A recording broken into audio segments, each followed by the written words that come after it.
안녕하세요. 30이 넘는 나이를 먹는 동안 많은 일들이 있었지만 최근에는 정말이지 기가 막힌 일이 있어 이렇게 사연을 쓰게 되었습니다. 오랫동안 은사로 모시던 고등학교 선생님을 시어머니로 다시 만나게 되고 남이 되었다가 다시금 시어머니가 될 뻔했던 사연이에요. 그 과정에서 너무나 위험했고 또 기가 막힌 일이 있었기에 이렇게 얘기를 해볼까 해요. 처음 은사인 선생님을 만나게 된 것은 고등학교 입학 때로 가정 형편이 좋지 않아 공부며 장래에 대한 의욕이 전혀 없었던 제게 진심 어린 조언을 해주신 분이었습니다. 사람이라면 공부해야 하고 배워야만 나중에 많은 선택지를 가지고 자신이 원하는 일을 할 수 있다는 조언을 해주신 덕분에 저는 공부에 대한 의욕을 가질 수가 있었죠. 당시 아버지는 사업에 실패한 덕분에 어머니와 매일같이 싸우고 술만 드시는 분이었습니다. 저보고도 공부 같은 건 때려치우고 기술을 배우든지 해서 좋은 남자한테 시집이나 가라는 말을 입버릇처럼 하셔서 마음이 아주 힘들었던 시기였어요. 하지만 선생님께서 가정 방문을 통해서 제게 공부에 소질이 있다고 말씀해 주시고 응원해 주신 덕분에 학업에 많은 할애를 할 수 있었고 덕분에 좋은 대학도 갈 수 있었습니다. 보통이라면 은사인 고등학교 시절의 선생님과의 인연은 종종 찾아뵙는 정도로 끝났을 테지만 놀랍게도 저희의 인연은 생각했었던 것보다 더 특별했습니다. 대학을 졸업해 회사의 동료를 통해 소개받아 결혼까지 약속할 정도로 깊은 관계가 된 남자친구와 저는 상견례를 앞두고 있었습니다. 상견례 자리 때 실수할까봐 너무 걱정된다. 부모님들 깐깐하신 분도 아니니까 너무 걱정 안 해도 된다니까? 나 마음에 안 든다고 하시면 어떡하지? 가령 당신이 급식실에서 일하는데 요리를 더 잘하니까 집에서 요리 안 할 거냐고 물으시면 뭐라고 대답해야 할까? 무슨 회사 면접도 아니고 뭘 그렇게 긴장하고 그래. 그냥 솔직하게 다 말하면 되지. 하여튼 걱정도 많아. 혹시나 깐깐하신 분들이 시부모님일까 많이 걱정하던 상견례 자리에서 놀랍게도 저는 선생님을 다시 만날 수 있었습니다. 예비 시어머니로서 상견례 자리에 나오신 선생님과 재회하게 된 것이었죠. 선생님은 절 알아보시고 처음에는 놀라셨다가 이내는 웃으시는 친절하신 모습 그대로였었고 상견례 시간 내내 제 불안을 달래주셨어요. 상견례를 마치고 난 이후 부모님은 제가 시집살이로 힘들 일은 전혀 없겠다며 안심하시는 눈치였죠. 물론 시어머니로서 며느리를 대하는 것과 선생으로서 학생을 대하는 것에는 차이가 있을 수밖에는 없다는 걱정을 했었죠. 하지만 제가 결혼식을 올리고 정식으로 가족이 된 이후에도 선생님은 늘 교양 있고 친절하신 분이었습니다. 집안 행사에서 제가 미숙한 모습을 보이거나 실수를 할 때도 절대 화내지 않으시고 제가 기억하는 친절한 선생님의 모습으로 절 가르쳐 주셨습니다. 요리라든가 청소 등 집안일에 여러모로 서투른 저를 배려해 주시고 집안에 무슨 문제가 생길 때마다 지혜롭고 현명하게 처리를 하셨고요. 은사이자 시어머니였던 분의 배려를 받으며 마음 잘 맞는 남편과 오손도손 가정을 꾸리며 살다 보니 이런 게 행복인 건가 싶었죠. 하지만 이런 행복은 그리 길지 않았습니다. 급식실에서 조리사로 일해오며 열심히 봉사하던 남편은 어느 날인가부터 다리가 불편하고 몸이 아프다면서 병가를 내는 일이 잦아졌답니다. 병원에 가서 검사를 해보니 하늘이 무심하게도 폐암 판정을 받는 불행이 닥치고 말았죠. 학생들이 음식을 맛있게 먹는 모습이 보람이라며 매일같이 활기차게 출근을 하고 제 허벅지만큼이나 굵은 팔뚝을 자랑하던 남편. 계속되는 항암 치료와 투병 생활에 하루가 다르게 메말라 갔습니다. 결혼 생활 2년 만에 일어난 불행에 미칠 것 같던 하루하루였지만 그나마 버틸 수 있었던 것은 가족들의 보살핌과 시어머니의 배려 덕분이었어요. 이런 배려가 무색하게도 결국 모진 질병을 견디지 못하고 세상을 등진 남편으로 인해 행복한 결혼 생활은 끝을 맞이하고 말았습니다. 장례식이 끝나자 시어머니는 저의 미래를 위해서라도 새 출발을 하라고 먼저 얘기를 꺼내시더군요. 창창한 나이니 아무리 생각해도 네가 새 출발하는 게 좋겠다 싶구나. 애도 없으니 걸리는 문제도 없고. 어머님만 허락해 주신다면 계속 저는 이 집안 며느리로 남고 싶어요. 그래도 저희가 함께 지낸 세월이 있는데 그게 좋지 않을까요? 나도 그렇고 네 시아비도 요즘 몸이 점점 안 좋아지고 있잖니. 괜히 너한테 짐 지우기도 싫고 골골거리는 모습 보이기도 싫으니까 각자의 길로 가자꾸나. 또 이런다고 우리가 영영 헤어지는 것도 아닌데 너무 서운해하지 말고. 앞으로도 그러면 종종 연락할 테니까 잘 받아주셔야 돼요. 영영 안 볼 것처럼 영 끊으시면 진짜 서운한 거 아시죠? 원래 끊으려고 해도 쉽게 끊어지지 않는 게 사람 사이의 인연이지 않니? 너랑 내 사이가 그렇게 쉽게 끊어지겠니? 그렇게 제게는 선생님이자 시어머니였던 분과는 남편의 죽음으로 인해 각자의 인생을 살기로 합의를 보게 되었습니다. 저는 그 뒤로도 선생님께 종종 연락을 드렸고 나중에 시아버님이 돌아가신 장례식에도 참여했었죠.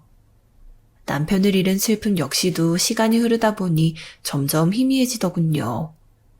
선생님에게는 종종 연락을 드렸었지만 어느 순간부터는 아예 전화를 받지 않으시는 등 연락이 힘들더군요. 그런 상황에 서운해하기보다는 각자가 과거에 얽매지 않으면서 새 삶을 살자는 뜻으로 해석이 되었어요. 새 출발을 하기 위해 마음먹은 지 4년 정도가 지날 즈음에야 저는 남자를 하나 다시 만날 수 있게 되었습니다. 제가 다니는 회사의 거래처에서 소개받은 사람으로 사업을 하나 운영하고 있다는 사람이었죠. 제게 호감을 보이는 사람이었으나 사귀면서도 그리 마음에 끌림이 없어 어떻게 해야 할까 고민이었죠. 무엇보다 본인이 무슨 일을 하는지 대답을 슬쩍 피하는 모습이라든가 은근히 보이는 껄렁한 태도가 마음에 걸리는 사람이었어요. 같이 식사하기도 하고 데이트하는 시간을 보내면서 어떻게 거절해야 좋을까 고민만 하던 중 저는 우연히도 남자의 가족 사진을 보게 되었답니다. 그 가족 사진에는 놀랍게도 선생님이 함께 자리하고 있으셨죠. 이분은... 왜? 새엄마랑 혹시 아는 사이예요? 저 고등학교 시절 선생님이세요. 그런데 새엄마라고 하시는 건 아버님이 혹시 재혼하셨다는 건가요? 아빠도 엄마 돌아가시고 적적하던 처지였는데 결혼한다고 데려온 게 이 여자더라고요. 담배 피우지 말라, 술하지 말라, 어찌나 깐깐한지 아주 죽을 노릇입니다. 아니, 남자가 밖에서 사업하다 보면 술 좀 마실 수 있는 일 아닙니까? 안 그래요? 선생님이라던 시절에도 이렇게 깐깐했어요? 저한테는 은사시죠. 학생 때부터 친절하시고 배려 많으시고. 그래요? 그런데 아빠랑 나한테는 왜 그렇게 까칠하나 몰라. 하여튼 아는 사이라니까 조만간 한번 같이 보면 되겠네. 선생님과 이렇게 다시 재회하게 될 줄은 전혀 상상하지 못하고 있었어요. 성견례까지도 아니니 얼굴에나 한번 빛이 나는 남자의 간곡한 요청에 못 이겨 저는 남자의 가족 식사 모임 때 참여하면서 얼굴을 비치기로 결심하게 됐죠. 종종 연락을 드렸었던 선생님인지라 놀라실 것 같아 조만간 만나게 될 것 같다 정도로 문자로 연락을 드렸지만 여전히 응답이 없으시더군요. 결국 저는 선생님과 식사 자리에서 재회하게 되었죠. 선생님은 저를 보고 깜짝 놀라시더니 식사 자리 내내 안절부절 못하는 듯한 모습을 보이셨습니다. 이상한 것은 이뿐만이 아니었습니다. 선생님은 식사 자리인데도 선글라스를 착용하고 눈을 제대로 보여주지 않으셨죠. 제가 아는 사람들 가운데 가장 상식인이었던 분인지라 정말 의아하다고 생각할 수밖에 없는 일이었죠. 엄마가 선글라스 한 게 이상한가 보네요. 최근에 쌍꺼풀 수술해서 그래요. 그렇죠, 엄마? 남자의 말에 말없이 고개를 끄덕이는 모습에 뭔가 이상하다고 생각하고 있을 때쯤이었어요. 요리를 한창 먹던 중 선생님은 갑자기 제게 젓가락질이 그게 뭐냐고 지적하시더군요. 난생 처음 듣는 선생님의 차가운 말투에 어떻게 대처해야 할지 몰라 굳어있는데 선생님은 학교 시절 때부터 집안이 가난하고 못 배운 애였던지라 내심 마음에 안 들었다는 말을 그 자리에서 꺼내셨습니다. 그러면서 어떻게 감히 이 집안 며느리가 되겠다고 할 수 있냐면서 고래고래 소리를 지르시며 자리를 박차고 일어나셨습니다. 결국 남자의 권유로 인해 갖게 된 식사 자리는 분위기가 싸해진 채로 끝나고 말았죠. 더 황당한 것은 얼마 지나지 않아 사업가 남자로부터 일방적인 이별을 통보받은 일이었습니다. 제가 학창시절 때부터 집이 가난했었던 탓에 돈이 많은 남자들만 골라서 사귀었던 걸로 유명했다는 걸 선생님께 이미 다 들었다며 저를 외도하더군요. 저에 대해 이미 파악이 끝났다는 말투도 모자라 카페 아닌데도 앞에서 담배를 피우며 껄렁한 태도로 구는 남자의 모습에 해명하고 싶은 마음도 사라졌습니다. 다시 보이면 가만히 안 두겠다고 으름장을 놓고 사라지는 모습을 보면서 아무 남자나 소개받지 않아야겠다고 생각했답니다. 의아한 것은 선생님이 어째서 저를 험담하고 식사 자리에서도 제게 사나운 태도를 보이셨던 걸까 하나였죠. 그 이유를 도무지 알 수 없었고 연락도 닿지 않아 속이 답답하던 중 얼마 지나지 않아 저는 선생님으로부터 이혼 소식을 들을 수 있었습니다. 정확히는 제 시아버지가 되었을지도 모를 남자의 외도 때문에 이혼하게 되었다는 내용이었죠. 짤막한 메시지의 내용만으로는 전혀 이해가 가지 않는 것들인지라 선생님께 연락을 드렸죠. 이혼소송과 형사소송으로 바쁘면서도 시간을 내어 저를 만나주신 선생님을 통해 저는 그간 있었던 일들 뿐만 아니라 제게 차가운 태도를 보이셨던 것에 대한 이유 역시도 들을 수 있었습니다. 만나자던 카페에 먼저 도착해서 저를 반기시던 선생님은 제 앞에서 선글라스를 벗으셨죠. 거기에는 시퍼렇게 먹는 눈덩이가 자리하고 있었습니다. 대체 무슨 일이냐고 기겁하던 제게 선생님은 웃으면서 설명하셨습니다. 제가 사귀던 사업가 남자부터 시아버지가 될 수도 있었던 사람은 지역에서 나름대로 유명한 건달 집안이라는 것을요. 표면적으로는 멀쩡한 사업가인 척 굴고 있지만 실상은 주먹질이나 연장질 말고는 제대로 배운 게 없는 사람들이라는 얘기를 들으니 소름이 돋을 지경이었어요. 제게 호감을 표시해오던 남자와 만나면서도 왠지 마음에 들지 않았었던 것부터 껄렁한 태도들이 단번에 이해가 됐죠. 선생님은 자신이 매일 폭력에 시달렸다고 말씀하시면서 최근에야 남편이었던 사람의 외도 덕분에 제대로 이혼하고 벗어날 수 있었다고 말씀하셨습니다. 진우 폐암으로 죽고 얼마 지나지 않아서 진우 애비가 매일 술을 마시더구나. 친구들하고 놀고 오겠다고 나가더니 교통사고를 당해버리고 그러고 나니 인생이 참 무상하다 싶기도 했고 네, 저도 장례식 찾아뵀을 때 그런 얘기는 들었었거든요. 그런데 그 뒤로도 연락이 통 안 돼서 선생님 자주 찾아뵙지도 못하고 나랑 결혼했던 인간이 의처증이 있어서 핸드폰도 다 압수했었거든. 선생님 같으신 분이 어쩌다가 그런 인간이랑 이거 폭력으로 경찰에 다 신고해야 하는 거 아닌가요? 인생을 살다 보면 장애물을 마주치는 건 누구나 다 똑같단다. 그리고 경찰에 신고하는 건 조금 생각해볼 문제 같구나. 선생님은 식사 자리에서 차가운 태도를 보이셨던 것이나 저를 험담하셨던 것 모두 이 건달 집안과 멀어지게 하기 위한 목적이었음을 설명해 주셨습니다. 그리고 과거에도 이 집안과 엮여서 제대로 거동도 불가능할 정도로 심각한 폭력을 당했던 여자들에 대한 이야기들 또한 들려주셨죠. 그 이야기를 듣고 보니 제가 얼마나 운이 좋았는지를 알 수가 있었어요. 선생님은 제게 당분간 몸을 사리면서 조심히 해야 한다고 말씀을 해주셨습니다. 제게 접근했었던 사업가 남자, 아니 건달 집안의 장남 역시도 여자에 대한 집착이 강한 편이라서 조심을 하지 않으면 엮여버리는 수가 있다고 얘기를 해주셨죠. 주의할 상황을 알려주시며 혹시나 그럴 일이 생긴다면 어떻게 해야 할지도 알려주시는 선생님께 감사를 드리며 알겠다고 대답을 하기는 했었지만 내심 그런 일이 설마 정말로 있을까 생각이 들기도 했었답니다.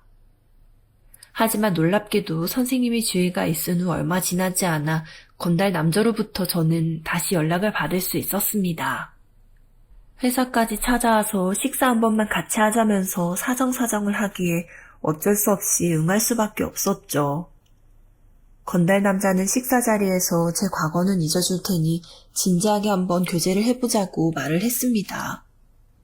그러면서 저의 어떠한 모습이라도 달게 받아들일 수 있다고 호언장담을 하더군요. 본인이 제게 무례하게 굴었었던 태도가 있음에도 사귀자는 얘기를 다시 늘어놓는 모습에 기가 찼었지만 만약에 기분 나쁘게 거절했다가는 저 역시도 어떤 일을 당하지 않을까 걱정이 되었죠. 식사 자리 내내 저는 쩝쩝거리면서 음식을 먹었고 트림을 하는 등 남자가 싫어할 만한 모습을 보였습니다. 건달 남자는 겉으로는 그렇지 않은 티를 냈었지만 표정이 굳어가는 게 보일 정도더군요. 이제까지 사귀는 동안 쩝쩝거리지 않더니 왜 갑자기 이런 모습을 보이냐고 묻기에 저 역시도 솔직한 모습을 보이는 거라고 대답했죠. 저의 과거 역시도 이해를 해주려면 이런 모습도 미리 말을 해야 나중에 실망하지 않을 것 같다고 대답했더니 남자는 길게 한숨을 내쉬더군요. 그리고는 나중에 연락이 와서는 역시나 다시 잘해보자고 했던 이야기는 취소해야 할 것 같다고 말을 하더군요. 저는 안도의 한숨을 내쉬며 선생님이 해주신 조언들에 감사했습니다. 선생님이 이혼을 해서 절 찾아온 이후에 이 집안 사람들은 식사 자리에서 여자가 털털한 모습을 보이거나 조신하지 않은 모습을 보이는 걸 싫어하니 거절하는 대신 차라리 이런 모습으로 정을 떨어뜨리게 만들라고 조언을 해주셨었거든요. 저는 찾아온 건달 남자에게 선생님의 조언을 충실히 따르는 모습을 보일 수 있었고 덕분에 남자로부터 차일 수 있었습니다. 이후로도 또 건달 남자가 절 좋다고 찾아오지 않을까 걱정을 했었는데 들리는 소문으로는 음주운전에 뺑소니까지 저질러 감옥에 갔다는 얘기를 들을 수 있었습니다. 이러한 일들이 있은 후부터 저는 선생님과 연락을 자주 드리며 모녀 관계나 다름없을 정도로 친밀하게 다시 지낼 수 있게 되었어요. 선생님이 어떤 분과 시어머니로 만나게 되어 또다시 인연이 끊어졌다 다시 시어머니가 될 뻔했던 긴 사연이었습니다. 남들에게 이런 이야기를 들려주면 무슨 그런 기막힌 사연이 있냐고 놀라는 한편 세상에 정말 무서운 사람이 많으니 조심해야겠다는 말을 듣게 되더군요. 제 남은 인생에서 또 어떤 배우자를 만나게 될지 모르지만 힘들 때마다 저를 도와주고 위기에서 건져주는 선생님 같은 사람이기를 소망하는 마음이에요. 또한 선생님 역시도 나쁜 남자를 만나 고생했었던 상처에서 벗어나 부디 좋은 사람과 만나시기를 바랍니다. 끝까지 사연 들어주셔서 감사합니다.